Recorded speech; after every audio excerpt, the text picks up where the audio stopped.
All right. What is up, everybody? Welcome back to another episode of the Designated Players Podcast with two hosts who both are not playing in MLS Fantasy Champions League. Not yet. I'm gonna get it next time. Oh, yeah. I Connor don't know is how that. I don't know how that works. Is it like I would assume the people who qualify in the first one can't qualify for like another round. I believe it resets. So, like, if you were top 50, you're even playing field. Like, you're not starting with, like, if you scored 500 points in the first 5 weeks or whatever. Yeah. No, I know that part, but I'm assuming like Ryan Anderson qualifies in the first window. He can't then qualify again in the second window. Like I would assume it just drops to the 51st person at that point. The top 50 finishers qualify for the Fantasy Champions League. That's all it says. Yeah, and there's 4 windows, and then the Champions League is the top 200. So I assume it's 200 different players. That's what I'm guessing. In which case, you would have to assume so, right? yeah. Sure. In which Fair. case, Totally I'm aiming for it. I got it this time. Ryan Anderson's out of the picture. All the Ryan Anderson copycats are out of the picture, and I'm coming for the Champions League this time. What you don't remember is I'm also coming for the Champions League this time. No, it's called the Championship, not the Champions League. No, it's Fantasy Champions League. No. The way your fantasy season's going, you're going to the Fantasy Championship. That's good. I like that one. No pro in this league, but that's clever. That was good. There should be, honestly. Maybe we can implement it. It's highlights or headlines week. We didn't get a lot of MLS this week. I was coaching at a tournament and reffing at a tournament. Connor was having a social life. I don't know. Petting. What do we usually say? Petting you pet your alpacas and alpacas. Yeah. But we do have some highlights to talk about. USMNT, injuries galore. We're going to talk about it. Atlanta, injuries galore. We're going to talk about it.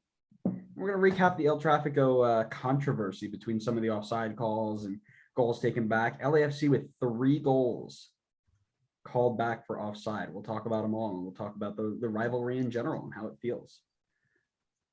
But before we do all of that, as we always do, Connor, is that a new scarf today? Not a new scarf. Ooh. I only have one scarf. Well, no, I have 2 scarves that match the theme of this episode, but one of them I wore last episode. So brought back the original scarf, original Atlanta scarf. I am tied into world football today. This was the final leg of the quarterfinals, in which a certain German powerhouse was knocked out by a very, very good Unai Emery side. What's up, Bayern? Y'all are terrible. Good evening. Good evening, Bayern Munich fans. Nice. Good scarf. Yeah. This is a good one. This one came from Matt. Matt got me a random scarves, and good to get. He knew. Shall we jump in? I think we shall. I'll let you go ahead and let's start at Atlanta because I said so. Okay. Atlanta injury crisis. In the last week, Atlanta United have lost Josef Martinez, Rossetto, and Ozzy Alonso to long-term and possibly for some career-ending injuries. And I will never let you live down the fact that you will be the team that caused Ozzy Alonso to end his career. You will never live that down, and I hate you for it. He's not going to end his career. He's got this. He's coming back. Anyways, you add that on top of the Araujo injury and the Hyndman injury from last year, you're looking at 5 potential starters who are now sitting on the bench. Initial reactions for you as an Atlanta fan? I'm very much used to this because, and I'm sure as you can speak to this as well, the two of us being Mets fans, we are used to injuries from our team every single season at an extraordinary rate. So seeing all these guys get hurt, it sucks. The good thing is Atlanta has some good guys that can rotate in. They're certainly not going to be able to keep the pace at the top of the East. I wouldn't expect it. If they did, it would be a masterclass from Pineda. But I would expect that they're going to fall in form a bit. I think as long as they can kind of maintain it and try their best to stay within the in and around the playoff picture, I think that would be ideal for them. And then when guys like Josef come back, Arujo come back, you rotate them back in. Please take your time with them. Don't need them getting injured again. We will talk more about rushing players in back after injuries a little bit later on. But I think Atlanta really, yep, spoiler alert. But I think Atlanta really needs to just kind of fill the holes in temporarily and just try to keep themselves within the playoff hunt. But yeah, these injuries are starting to take a toll on the team, I think. Yeah, I mean, it's not like this is, Dylan Casternia is also out for probably the season, as well as Machop Chol on kind of long term, and he wasn't going to play much anyway this year. But you're looking at 5 people who probably would be in the starting 11 this weekend if completely healthy, right? Which is a massive, massive issue. You're now turning to, I mean, Ozzy was great, but it's not like you don't have the talent at defensive mid to fill that spot. Your number 8 is now just going to be Marcelino Moreno. You'll probably put Sejdic or Sosa a little bit higher as well. Thiago Almada playing more attacking as well. But the big worry for me is your striker position. Dom Dwyer is okay. Kyler Wolf has shown some promise. Jackson Conway and at Atlanta too look good. But you saw what happened when Josef tore his ACL the first time. They didn't make the playoffs. They missed, right? Yep. That is not there. There is absolutely a correlation there. This team does not perform well without Josef Martinez. That's just the way it is. When Miggy left, they were okay. When PT, South American Player of the Year, PT Martinez left, they were okay. When Josef left, they were anemic. This is a massive issue for the next 6 to 8 weeks, where they have a lot of games, by the way. This isn't like let's see, what are their fixtures over the next 6 weeks? Let's take a quick look. While you do that, the one thing I will give maybe the benefit of the doubt in this case is the team would be under most likely a full season of Pineda as opposed to being under Hines, who was just a train wreck with this team. So I think hopefully that can improve things over last season without Josef. I also hope that, like, some guys like Moreno now have a bit more time to have settled into the team. Same thing with Santi Sosa, Alan Franco in the back line. So I kind of hope that things are going to be better than they were last season. I still don't think that they're going to be great, though, obviously. Sure. I mean, and then you look at the last couple of or the next couple games. You got Miami coming off a hat trick performance by Leo Campagna. You got Montreal coming off a win against future MLS Cup champions New York Red Bull. Chicago with future MLS Cup or MLS Golden Boot winner Kasper Shabilko. Supporters Shield and points records holder New England. Nashville, Columbus, and Miami again. And that kind of takes you right about to your 2-month mark, and then you got Toronto away. Honestly, that schedule doesn't sound terrible. I think that's right, but you also lost to Charlotte, barely beat EC, true. Drew Montreal, got smacked by Colorado.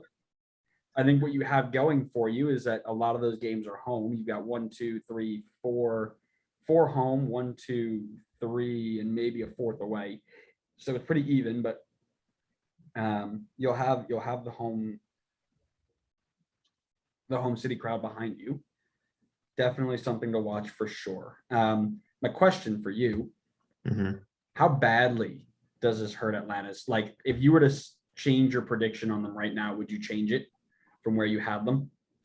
Yeah, I'd probably slide them down a bit. I think in the overall picture, it's not going to change it, in my opinion. I still think they get into the playoffs, but I do think that this will knock them down probably a few spots because I think they're going to hit a rougher stretch here coming up. And I think that form will probably take them out of the picture of finishing top 3. I still think that they'll be able to bounce back and pretty comfortably make the playoffs, just as a maybe like middle, like 4 or 5 seed, maybe 6, is what I'm thinking in terms of range. Because I believe Arujo should be coming back before Yosef, if I You remember would that hope. correctly.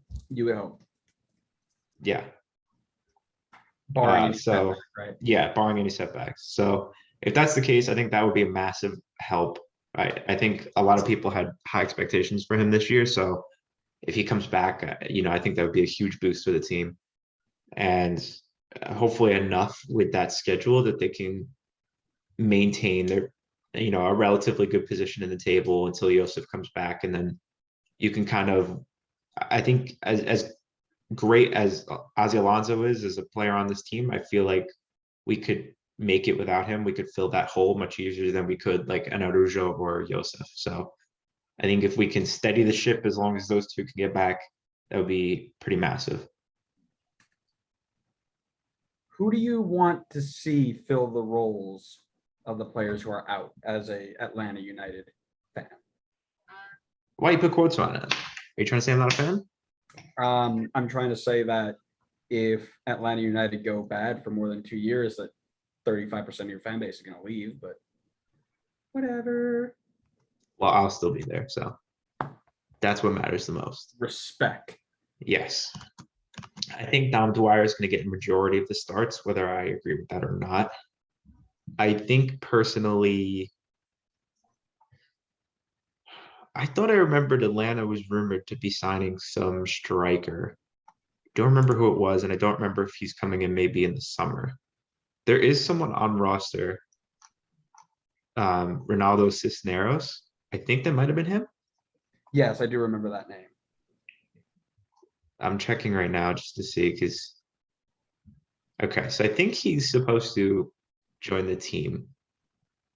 I don't think he would jump in right away. I think obviously they take their time with kind of getting him comfortable with the league and kind of transitioning into the team. So I think Dwyer would at least get in the short term the starts.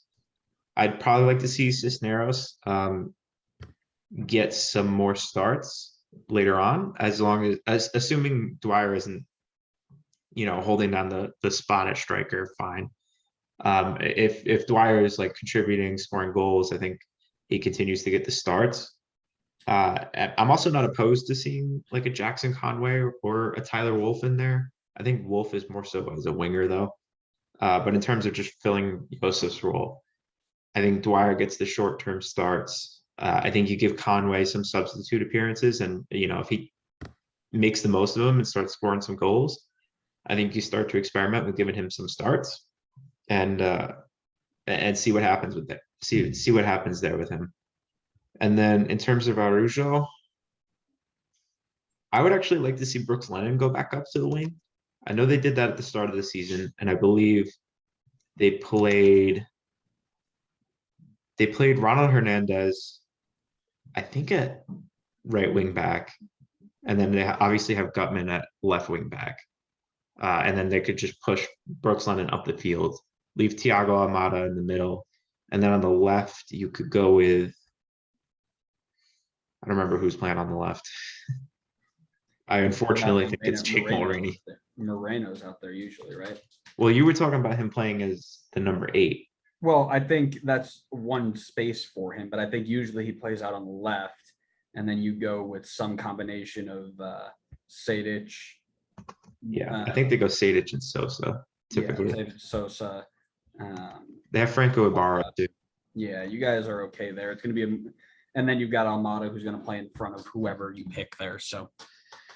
Yeah, so I think midfield wise, they'd still be fine with the 3 of Sejdic, Ibarra, and Sosa. I think they can make that work. And then I would go Moreno on the left, Almada in the middle, and Lennon on the right. Which honestly, I'd still be very happy with those 3. I think that's fantastic for them, and I'd still feel confident in the back line, even with Brooks Lennon push forward. I think Hernandez will be fine, and they have they normally have 3 pretty strong center backs anyway. So. Despite all the injuries, I do think the team is still capable of performing on the field.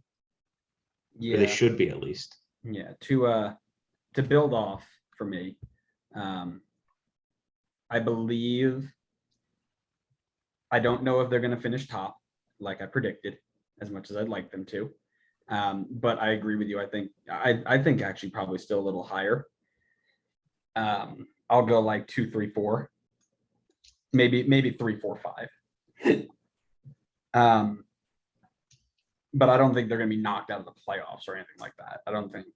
Yeah, me Because neither. eventually Josef will come back, or eventually Moreno will get hot, or Almada will continue to perform.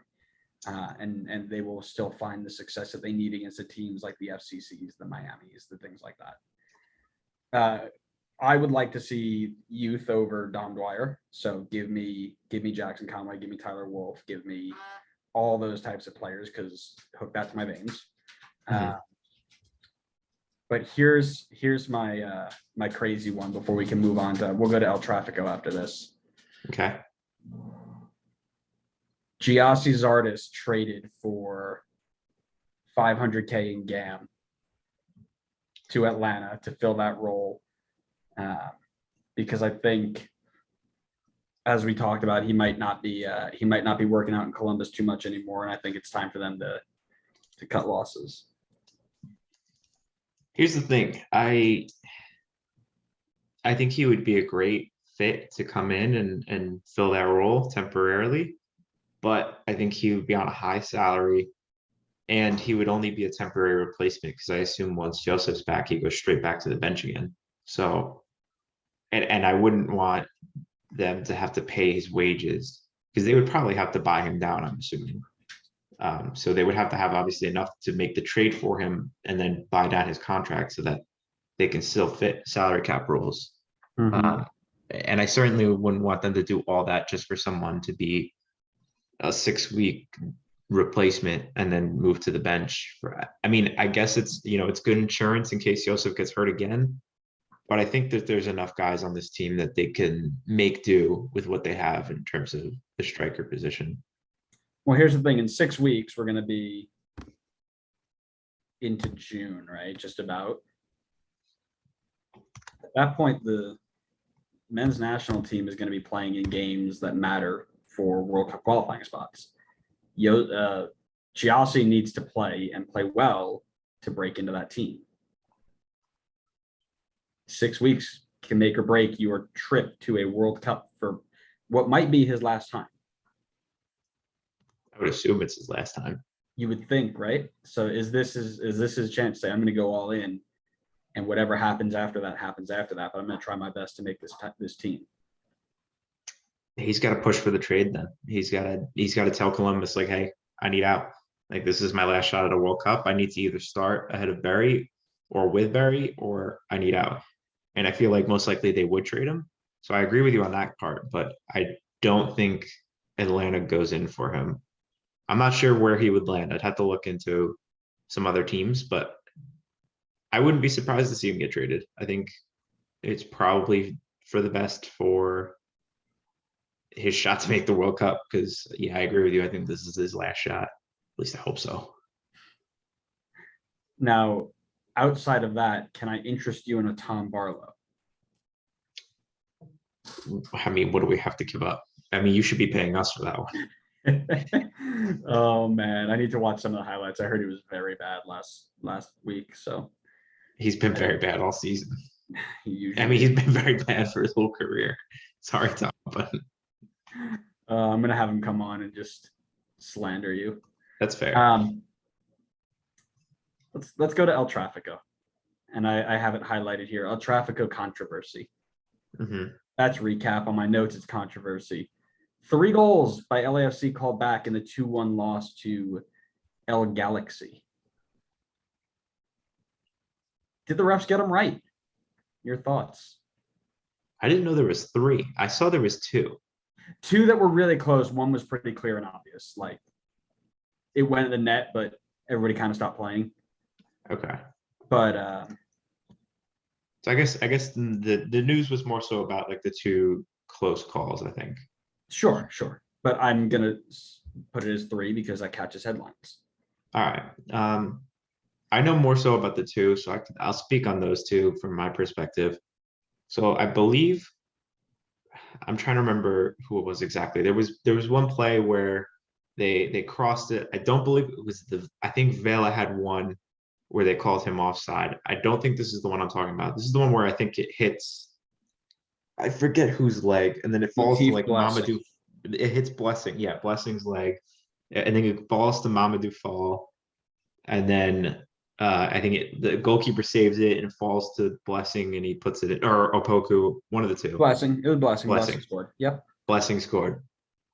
I believe Pro put out a tweet where they released the audio of the VAR referees talking through it. Did they really? I need They to find did. that. Yeah. You could look it up while I keep explaining it. And honestly, it I was was going to. really cool to have them put that out because it That's what this really should be helped. doing. Yeah, it really helped to clear up that goal a lot. I think honestly, LAFC fans, even after that, were just complaining for the sake of complaining because they lost the game. But from everything they said, it made sense. I mean, there were two instances during that play where someone was offside for LAFC. So there was really, I mean, I don't see any way in which you can argue that they get the goal for that one. So I don't think there's really an argument to say that they stole the win away from LAFC. The Vela one was a little tougher. I mean, it was really tight. And I really think that comes down to what's the call on the field at the time. And I believe it was called offside on the field, if I remember correctly. Correct me if I'm wrong, though. And if that's the case, I don't know if there's enough there to overturn it, because it has to be a clear and obvious error for them to overturn it. I didn't get to see the lines, so I'm not entirely sure. But I mean, I could see from the picture that it was super close. So I think that's an area where it's super important to go off of what the referee says on the field.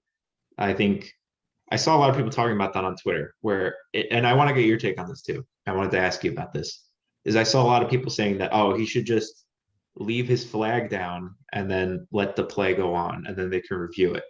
But I think if you tell referees to do that, then you're there's a lot of these cases where it comes down to, oh, we don't have enough to overturn the call on the field.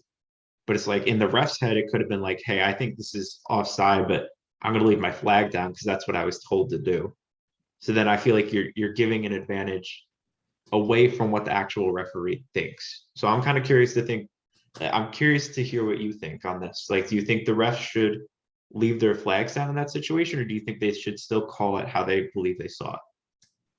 I am always in the camp, the thought camp of referees making the decisions that they see and being proven wrong. Don't allow things to happen and then hope you get bailed out. Make the decision based off of your training and go from there. I've been doing this now basically the last 4 or 5 weeks. I've been refereeing, and when you don't have VAR, you don't get the choice of, oh, maybe somebody will say you have to make your decision. Mm-hmm. Your instincts are usually pretty good on what you see. Make your call, and if you have to be proven wrong, then you're proven wrong, and that's okay. But if you don't get bailed out, then you might have missed a game-changing decision.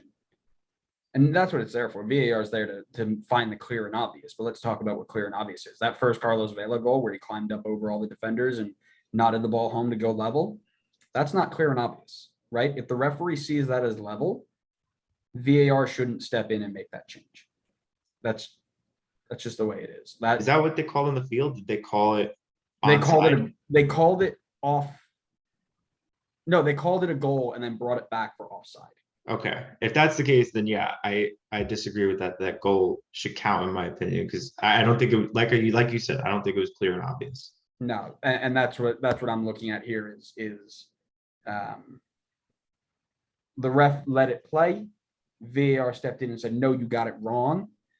And we don't use lines. We don't draw lines. We go with clear and obvious. That's not clear and obvious because, I always think about it like you're going frame by frame, right? When you stop these things to find contact of the ball, the contact of that ball properly could be 7, 8, 9 milliseconds, 25 milliseconds before the frame stops, at which point he might be onside by a hair, right? So that's where this clear and obvious has to be.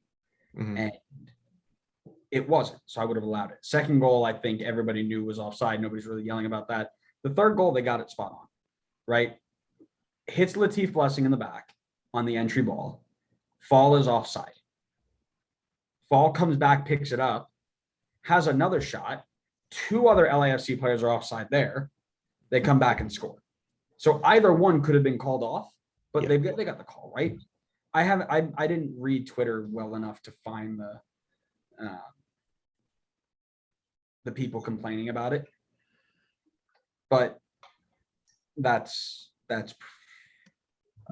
I don't understand how you can sit there and complain about it, except for the fact that you got beat for a sixth time, or for the let me rephrase that you failed to win for the 11th time in 14 matches against your rival. And that takes me to my next question. Is this even a rivalry? LA Galaxy 6-5-3 all time against LAFC, unbeaten in 11 of 14 matchups against LAFC. I still think it's a rivalry. And in my opinion, it's one of the best in the league so far. I feel like every single one of their games is always super interesting. It's a super tight game. And honestly, in my opinion, it doesn't matter if Galaxy win every single game. If it's tight and it's close in like every single competition that they play in, I think that's what makes a rivalry so great.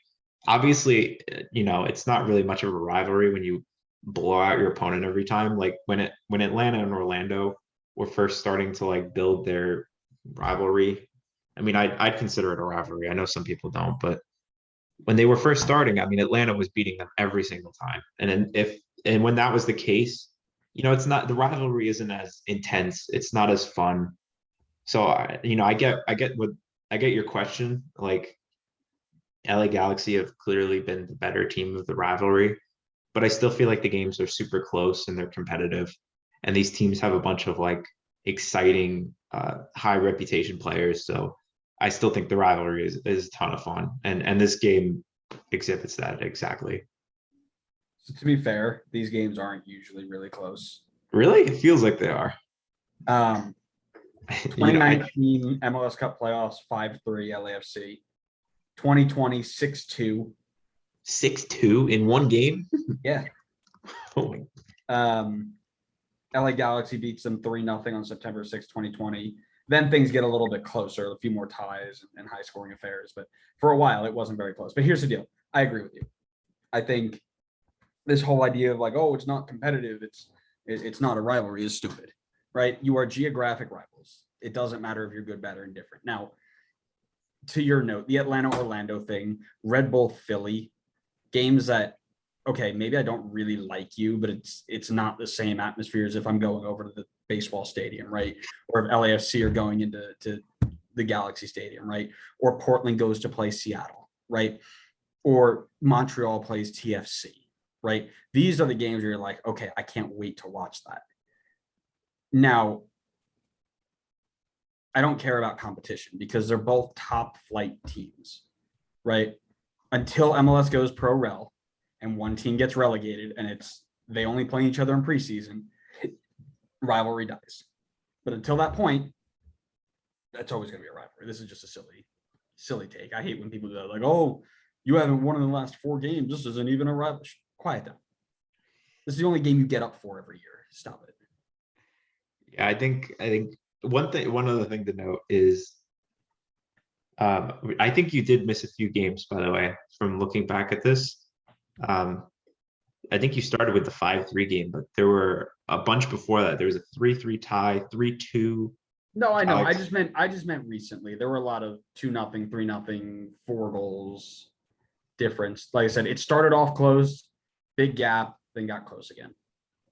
Yeah, but one thing, every single one of these games always has goals. I mean, the lowest total goals that they've had in a matchup has been 2, which is crazy. I mean, these guys are constantly scoring. That's what I think makes the game so exciting, is they clearly just don't really care about defense and only go against each other to score the most goals.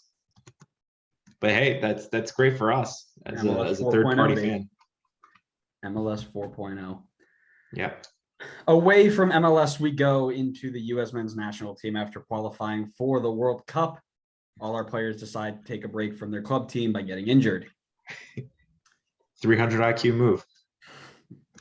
Gio Reyna goes down with another muscle injury. Weston McKennie obviously out with the broken foot. Yep. Turner's out too. Turner's out. Yunus Musa goes down with an injury. I don't know exactly what it was, and I saw it this morning. What does this mean that our golden generation is full of players that are made out of paper? It means we're really going to have to rely on this depth that we have in our pool.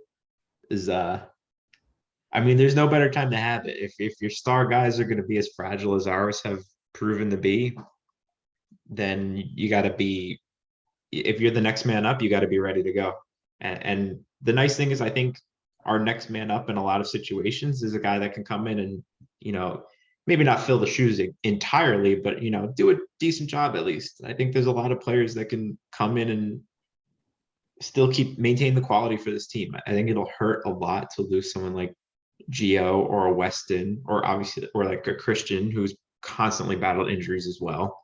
Happens to be one of the few only healthy ones at the moment, which is ironic. But I think the next man up will be able to come in and hopefully still be able to keep the level of quality for the team. Yeah. It's not a good look, right? When the players who are supposed to deliver you to the promised land can't stay healthy for more than a month. I mean, that's scary. And we saw it start with Pulisic, right? He was constantly in and out of injury at Dortmund and at Chelsea. And it was like, oh man, that sucks. That's not really good. And then you look at Weston, who has been pretty okay, but he's had some of his own, and now he's got the big one. Yunus Musa down for the count right now. Turner, that's okay. Stefan also always hurt. If you notice, I feel like he's always got some sort of nagging weird injury that goalkeepers should never have. Aaron Long with his injury last season, right?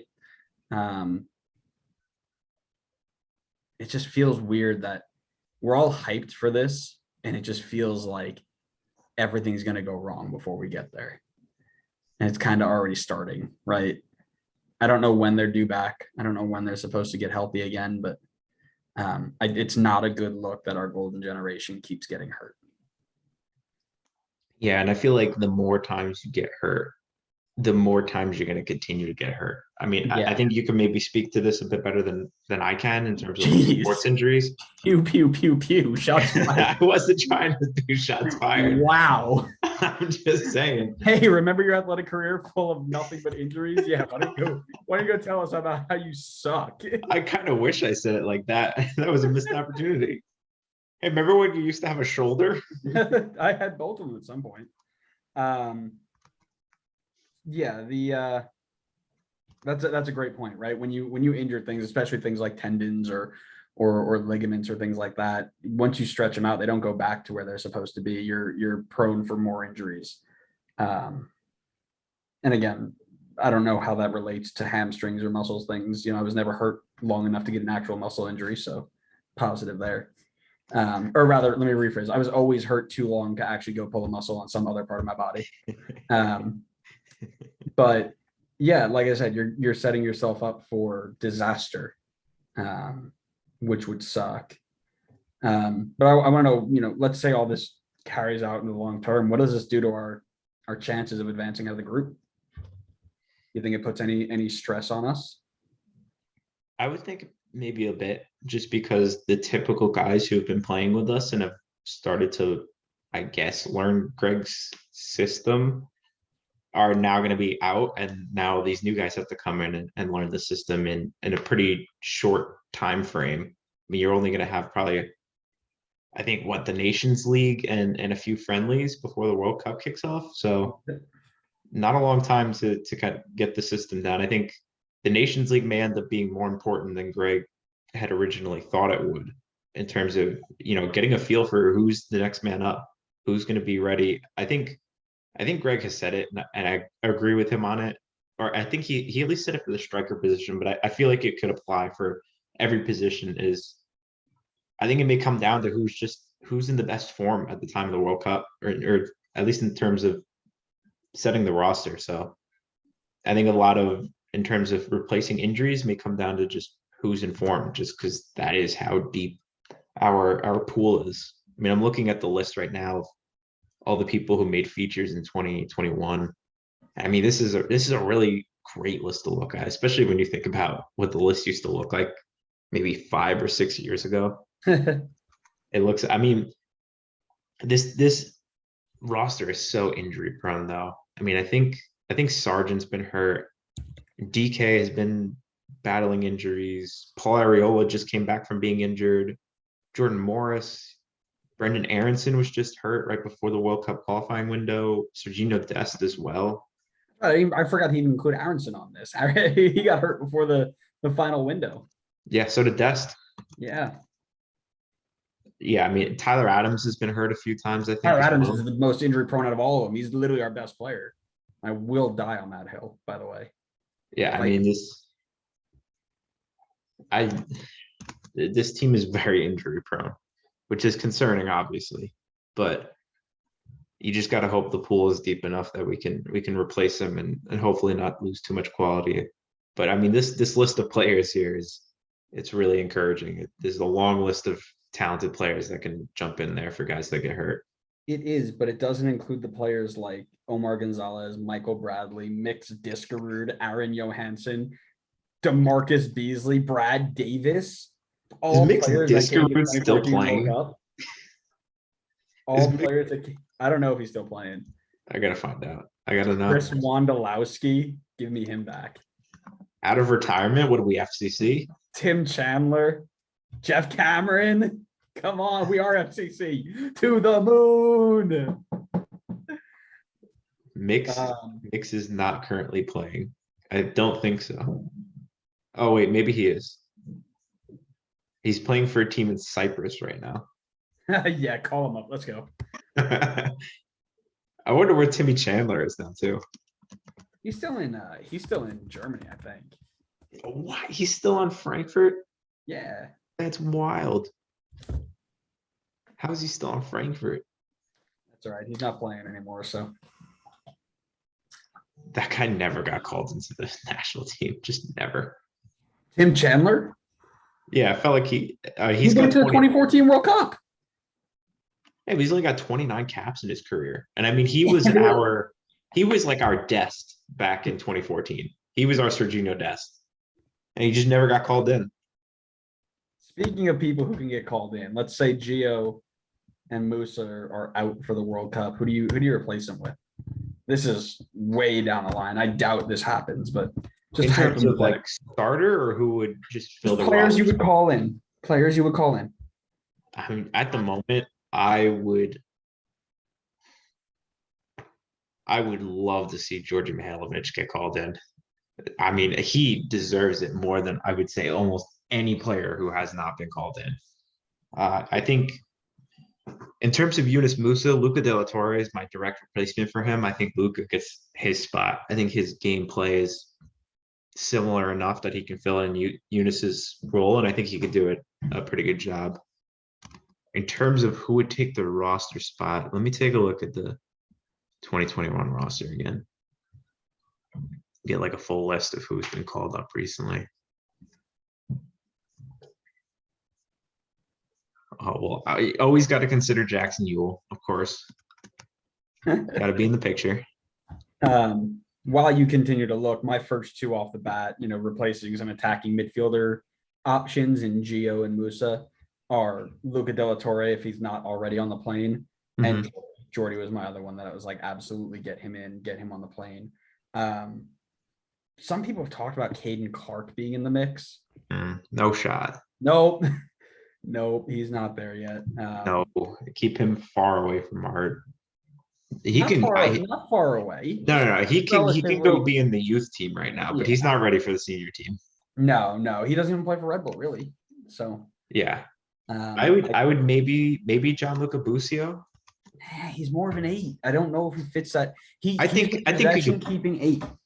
I just mean like I wouldn't start him. I would start Luca and Georgie over Busio, but I think Busio wouldn't be a bad shout. Just to have on the roster as like a backup. Gianluca Busio is the Michael Bradley of this group. All he does is no, Jackson Ewell is the Michael Bradley of this group. No, Jackson Ewell will not be in this team to be the Michael Bradley. You don't understand. If Jackson Ewell is on any seat in that plane, there's no tell the pilot to take them to another country. It's canceled. Yeah, we're changing the autopilot directions to Cyprus. They can go play with Mixed Discord. they could drop off Jackson Ewell and pick up Mixed Discord. I'd almost rather. But hey, listen, if we call Jackson Ewell, then we don't have to call John Anthony Brooks. We can hear the Eurosnobs cry even harder. Because as you know, Jackson Ewell is a center back now. That's true. That is a very fair point. I mean, listen, Jeff Cameron's still going if we want to replace John Anthony Brooks. This is getting disgustingly off. This is pretty bad. This is getting the meme point where like I'm getting scared to talk about half of these things. Yeah, maybe we shouldn't put this out. With this, we might need to just cut this end. All right, it's a 20-minute episode on. Yeah, or we gotta put a disclaimer or something. Yeah. The comments made in this podcast do not reflect the views of our own hosts. They're all satire. This is an explicit episode. Jackson, they'll do that thing where like you tweet out somebody's name, but you put like asterisks in for like the vowels, so nobody knows what to look for. He who shall not be named. Yeah. But yeah, no, I'm worried. I'm worried that this team is going back to all seriousness, right? I'm worried that this team is going to get to October, get ready to go, and Tyler Adams is going to have a muscle injury. Gio's going to have a muscle injury. Pulisic's going to be hit so many times over in England that he's going to have like the inability to walk. You look at Aronson. Aronson won't be fully recovered, or he'll be like half able to play. So we'll have to make a decision on him. Like there are just so many players that absolutely lit it up at Nations League and qualifying that we now have to worry about possibly even playing. I would be very curious to know how many times over their national team careers, Pulisic, Reyna, McKinney, Musa, and Adams have all been on the field at the same time. I mean, it's got to be below 5. Oh yeah, well that's just a system in general. You can only fit 4 of those players on at a time, right? Yeah, you could play all of them. I would assume you could play. Gio is a winger, right? Yeah. Yeah, Gio and Pulisic on the wings, and that midfield 3 is what I would think. All right.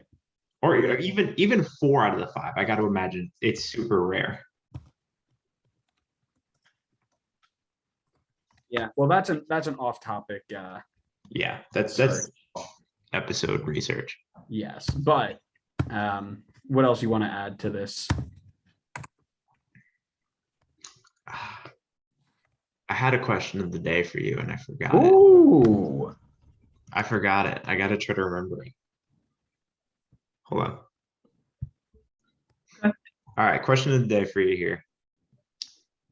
Who's the player that you think we'll call it the Greg edition? Who's going to be the one Greg edition that makes you pull your hair out for the World Cup roster? Won't pull my hair out, but I know who's going to be. His name's going to be Paul Arriola, and he's on the plane already. Oh, 100% Paul's on the plane. I don't think he's going to make me pull my hair out with anybody. This isn't 2014. This is like there are very few people you can put on the plane that would make very many people. I mean, very many logical people. Let me clarify this. We've gone on this tangent already, so I'm not going to do it again. But very many logical people who will rip their hair out. I can't see it. So if you're gonna point to anybody, it's gonna be Paul Arriola over Brendan Aronson at 75%. Yeah, I kind of agree with you on that one. I honestly, I'm not overly upset with Paul being there, but if Paul's starting games in the World Cup, then I'm upset with it. But if he's just there, I'm okay with it. The one guy for me, I kind of feel like it's the same situation. Not a guy that's going to necessarily make me pull my hair out, but Christian Roldan.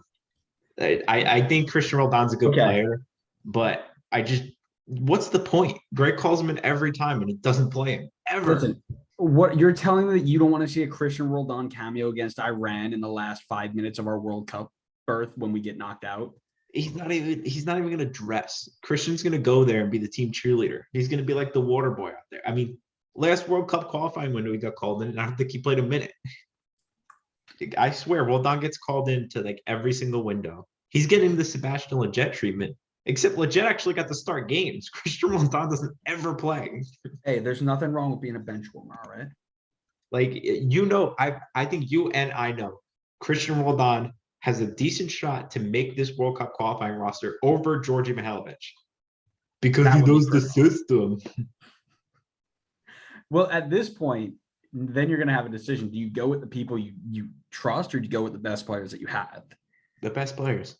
It's the Oh, World Cup. I agree. Oh, no, I agree completely. But that's a decision, and the argument he's going to make is, well, I called in Sebastian over Jordy because he knows the system, and if I needed him, he wouldn't have been lost. Yeah, I called in the guys that got us here. I feel like that's exactly a line Greg would say. I'm going to clip this, and when he does say this, I'm going to make a really good video out of it. Yeah, the guys that got you a goal difference spot into the World Cup. You snuck into the World Cup over Costa Rica. I think if you give Costa Rica Keylor Navas that whole World Cup qualifying window, we're in the playoff right now. That's bold. Is it? Is it bold? That's bold. That's it. That's all I got. All right, I like that. That was good. I was going to do a Nations League one, but I'm not prepared to do Nations League yet. So, save it for when we get closer to Nations League. Yeah, for sure. Thanks everybody for listening. We hope you enjoyed episode 21, and we will catch you next Monday for episode 22, where maybe we have another interview. I don't know. Maybe that's a spoiler. We'll have to see. But until then, thank you everybody for joining us. And we will see you on the next episode of the Designated Players Podcast. See ya.